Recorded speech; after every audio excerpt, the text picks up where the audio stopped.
कहानी की शुरुआत होती है एक छोटे से द्वीप से जिसका नाम है बर्क।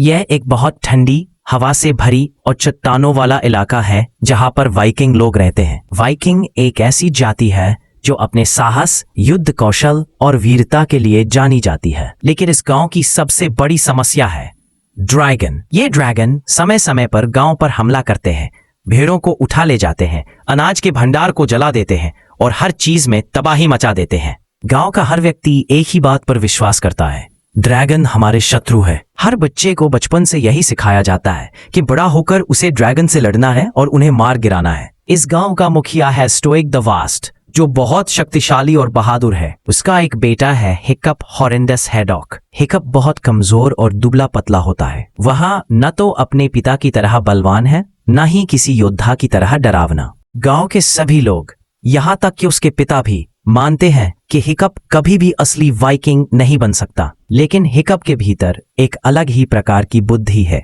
वह मशीनें और औजार बनाना जानता है। वह बार बार कोशिश करता है कि किसी तरह कोई ड्रैगन पकड़ ले ताकि सबको साबित कर सके कि वह भी वीर है।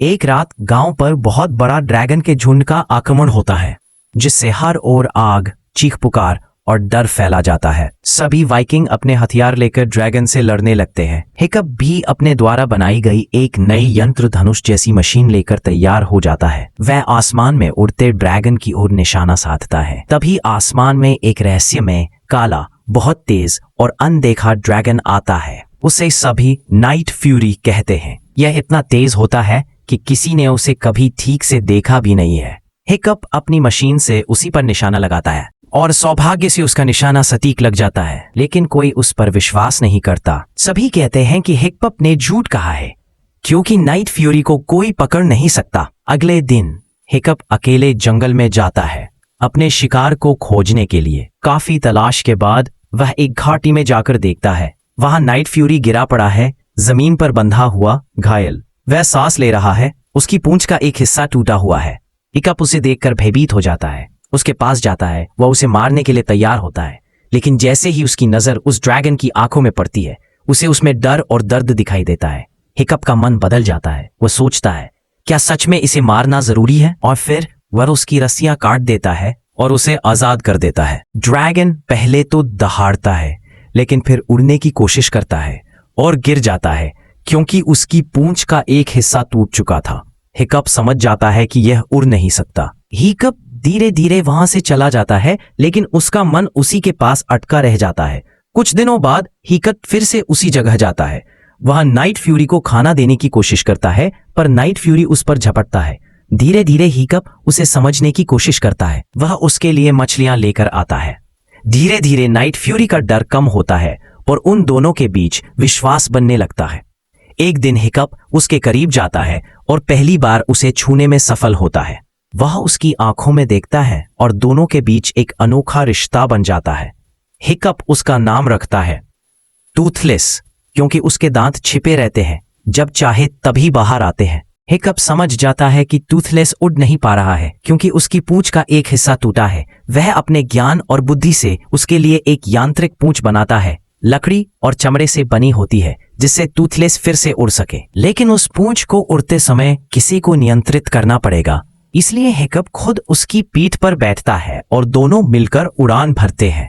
जब पहली बार टूथलेस और हिकअप आकाश में उड़ते हैं, हवा में बहते हुए, समुद्र के ऊपर उड़ते हुए, पहाड़ों के बीच से गुजरते हुए, दोनों की ये उड़ान केवल उड़ान नहीं बल्कि विश्वास और दोस्ती का प्रतीक बन जाती है।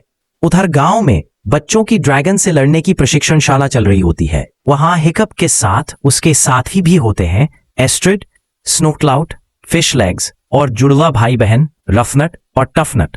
देह के ड्रैगन को मारने का प्रशिक्षण दिया जाता है। लेकिन हिकअप अब ड्रैगन के बारे में कुछ नया जान चुका होता है। वह जानता है कि ड्रैगन हिंसक नहीं है, वे केवल डर के कारण हमला करते हैं।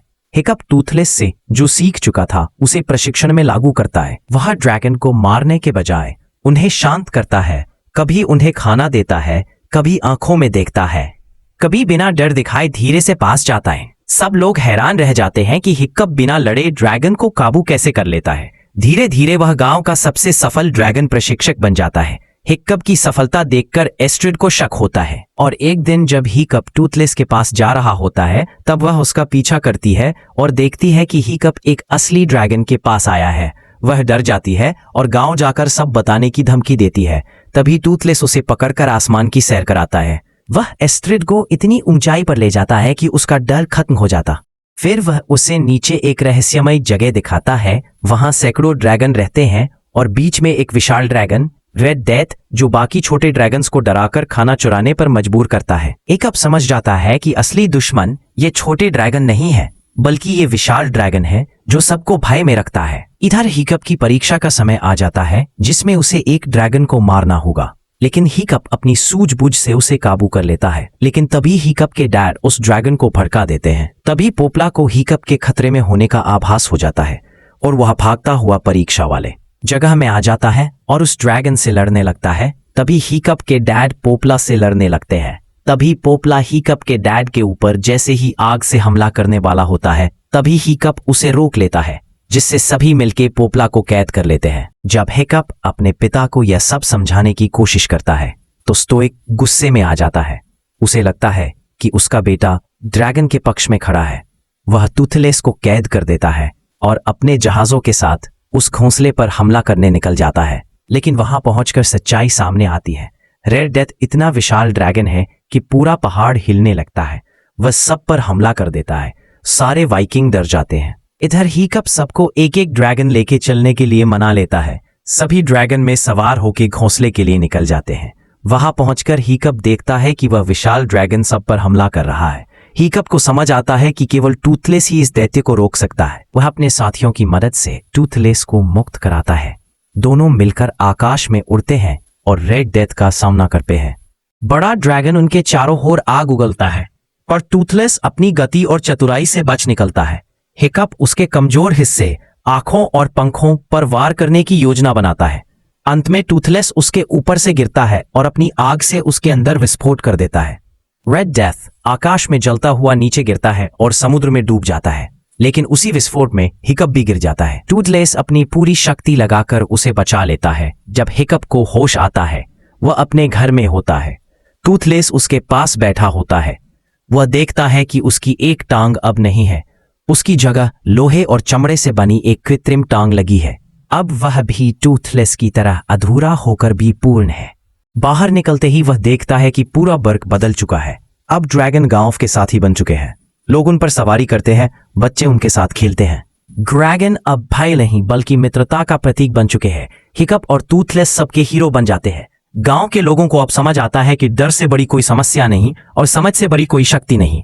कहानी समाप्त होती है हिकअप और टूथलेस की उड़ान से, जहां दोनों आसमान में साथ उड़ते हैं जैसे दो आत्माएं जो अब हमेशा के लिए एक हो गई हो। यह थी एक ऐसी कहानी जो सिखाती है कि असली वीरता किसी को हराने में नहीं बल्कि उसे समझने में है। ऐसी ही एडवेंचर से भरी स्टोरी को सुनने के लिए चैनल को सब्सक्राइब जरूर करें।